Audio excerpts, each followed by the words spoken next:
Welcome to the Bibat and Fox talk on 70 to the Fan. We have a great show for you today filled with Tennessee basketball. In just a couple minutes, we're going to talk to UT's head basketball coach, Coach Conzo Martin, joining us to talk about the season for the Vols and the upcoming game against Mercer in the NIT. So the Vols ended their season this year, the regular season record, with a 19-10, and ended the season on an 8-1 run headed into the SEC tournament. Tennessee looked really good playing Mississippi State last game as McRae led the team with 17 points and Golden and Stokes getting in the double digits as well. Tennessee played like an NCAA tournament team should. But the story wasn't the same the next day for Tennessee against a tough Alabama team. They just really fighting along to become a bubble team and looked really well. Tennessee looked sloppy in the game. McRae and Golden shot a combined 4 for 20, which wasn't really good. The Vols just weren't able to overcome the poor shooting and ended up losing the game by 10 points. The Vols basically put themselves on the bubble with that loss. Entering into Selection Sunday, the Vols are on the bubble with teams such as LaSalle, Middle Tennessee, Virginia, St. Mary's, and Kentucky. Unfortunately, Tennessee, Kentucky, and Virginia didn't make it, and they're all headed into the NIT tournament. Many fans were angry, and they thought Tennessee should be in over the teams with weaker schedules and lack of strong wins. Up on Chelsea and Fox Show, up on 790 The Fan. We're now going to introduce UT basketball coach Conzo Martin onto the show. Coach Martin, welcome to our show. Thank you for taking the time to sit and talk with us as we know you are busy getting prepared for the NIT tournament. Coach, you ended the season with a tough loss against Alabama and weren't selected into the NCAA tournament. After missing the tournament 2 years in a row, how do you feel about not getting in, and what do you think prevented the team from getting in? I thought it was tough last year as well, but I just think both cases are very similar because you felt like you were right there. I think in this case, me as a coach, I felt like we were right there more so this year as opposed to last year. I could embrace the fact last year the case was, okay, the preseason didn't work out as well, but I thought we had good games. We lost some games in the preseason, but we had a great schedule. So I feel like this time around we did the things necessary to be in there.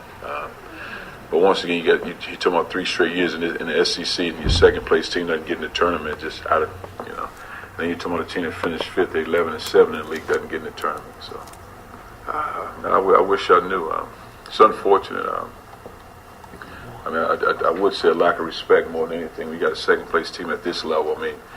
It's almost like a mid-major mentality in this league. When you got your second place team that get in the NCAA tournament. This is BCS league. It's one of the best leagues in America. That just shouldn't happen.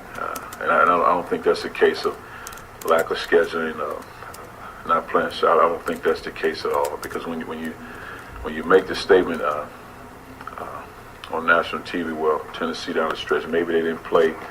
Well, you play Kentucky, you play Mizzou, you beat them. You play Florida, you beat them. You play A&M's a bubble team at their place and beat them. You play LSU at your home and beat them. We just played the games that were presented to us, and you won 9 out of the last 11, so I don't buy that. I'd have to agree with you, Coach Martin. All the facts presented are really true. I thought you really had a good chance getting to the NCAA tournament. But now you and all the Vol fans are going to have to set your sights on the NIT tournament.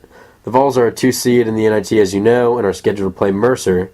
Mercer had a 23-11 record for the season and 14-4 in the Atlantic Sun Division. It is a pretty tough team. They're led by their talented senior workhorse, Travis Smith, who's averaging 13 points in the game. Coach Martin, what do you think of Mercer's team, and how will you be playing against them on Wednesday? Got a good Mercer team coming in on Wednesday. They play about 11 guys, 10-plus minutes, 2 guys around 9.8, so good defensive team. Scores the ball, run a lot of set plays, execute very well. And Bob has done a great job of coaching those guys. Had some big wins this year at Florida State, at Alabama. Again, a tough loss at Georgia. So it's a talented team that's been together. A team that won the CIT, if I'm not mistaken, last season. Coach, have you gotten a chance to look at any of their film, break down any of their players? Coach Whitten has a scout. Watching more films, run set plays, do a great job. They got good guards, good bigs. Similar to a packed defense, so to speak, keep you out of the lane, force you to make shots from the perimeter. And that's all we have time for you today. Coach, thanks for talking to us, and we really wish you the best of luck in the NIT and against Mercer on Wednesday. Thank you for tuning in. This is Bibat and Fox Talk on 790 The Fan, where we always keep you updated with your Tennessee Vols.